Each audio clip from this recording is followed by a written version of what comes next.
Hello viewers, today I'd like to continue the short series in which I review my own cars. Now if this isn't your bag, then don't like, don't comment and don't subscribe. But if you are into this sort of thing, view on.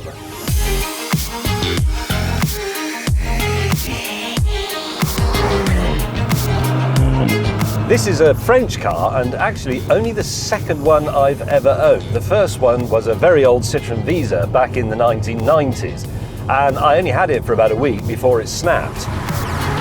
Owning a mid-engine French car is good. It's a bit left field, it's a bit contrary, a bit bloody-minded even. A bit like the French.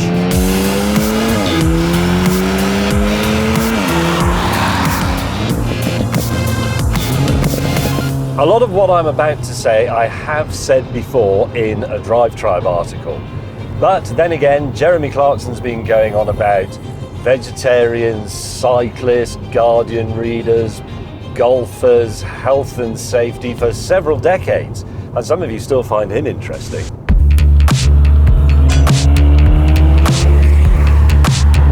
A lot of people get this car wrong. They assume that because it has just 4 cylinders and only 248 horsepower, it must therefore be merely a sports car. This is rubbish. This is a downsized supercar. The engine is behind your back, the handling is very frisky, the luggage capacity is very poor, the rearward visibility is extremely compromised. This is exactly the experience of driving a McLaren or a Lamborghini. It's just been reduced by about 25% on the photocopier. Weirdly, we seem to have come to a complete halt in this very scenic location.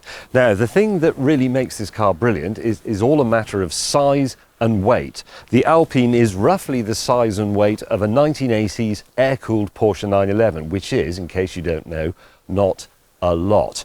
Making the car small automatically makes it weigh less, obviously, but even after that, Alpine went through it and they pruned away any unnecessary pounds, or kilos, as they would say, because of course they work in Roman Catholic. Once a car is light, the benefits start rolling in like the aftermath of a Dunkin' Donuts ram raid. Because it's light, you don't need so much power. Because you don't have as much power, the tyres don't need to be as big, so the steering feel is improved. Since the effects of excess weight are compounded in a corner, the handling also improves. The fuel bill comes down, the emissions come down, the insurance bill comes down, and meanwhile, back in your garage at home, you've got a bit of extra space for the lawnmower and those useful offcuts of wood. There is no downside to it. What's not to like? Comment, subscribe.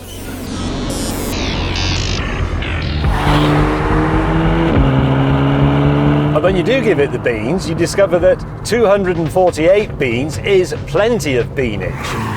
And there's more. This car is much narrower than a full-size supercar. So on roads like these little B roads in the country, the very roads where you want to enjoy a car like this, you can drive it without panicking every time a car comes in the opposite direction. I also own a Ferrari and I spend most of my time in it panicking. This car is only 6 inches narrower than the 458. That's about that, but it's all in the middle of the road, and I promise you it makes a huge difference. Sacre bleu, it is magnifique. There's actually only one thing I don't like about it, and to explain that, I think we're going to have to pull over at the side of the road again. Tom, any ideas? We've decided to stop here outside the Southwestern, which used to be a rival pub to the Roy Swallowcliffe. Anyway, this is a tribute car. It's designed to evoke the original of the 1960s. And I always have a bit of a problem with tribute styling because I don't think it looks quite right. I'm going to explain what I mean with reference to this car, the Fiat 500 and the Ford Mustang.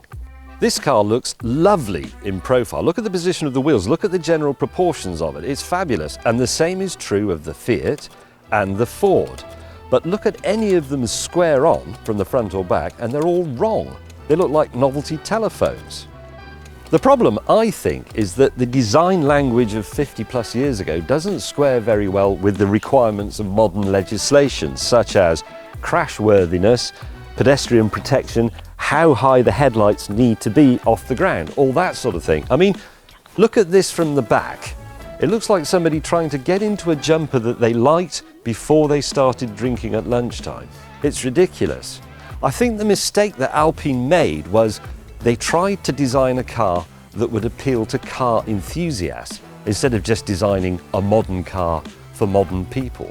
Because the problem with car enthusiasts is, well, they wear vintage paddock jackets, for example.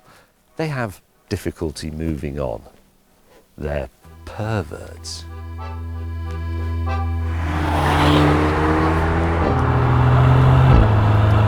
But you can't see it when you're in it, so that doesn't really matter.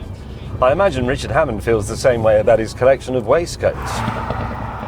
But everything else about it is absolutely fantastic, and it also stands as a sort of lesson to other car manufacturers as they churn out yet more bloated SUVs. Downsizing is a secret weapon that will help us preserve the cars we love. It means less impact in every single sense of the word. I mean, obviously this isn't an eco car, but in terms of the sensations delivered per litre of petrol burned, I honestly don't think it has an equal. Lightness, compactness. As the world winds towards its uncertain electric future, this is how internal combustion fights back.